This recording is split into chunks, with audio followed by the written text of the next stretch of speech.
Hi, Shelley Craft here with my top tips for the rough-in stage of your new build. There are so many things to consider when it comes to the rough-in of your renovation or your build, and sadly these decisions need to be made very, very early on in the process because once the plaster goes on, there's no changing anything. So here are the things you need to consider. What height your flooring is going to be and how thick your tiles are. The plumber needs to know that straight up. You need to know whether you want in-wall tapware or surface-mounted tapware.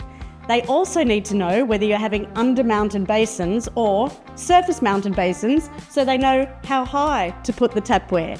And of course, once the screed goes down and the tiles go on, there's no changing anything.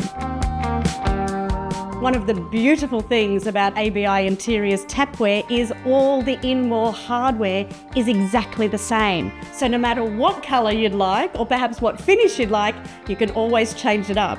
That's the easy part.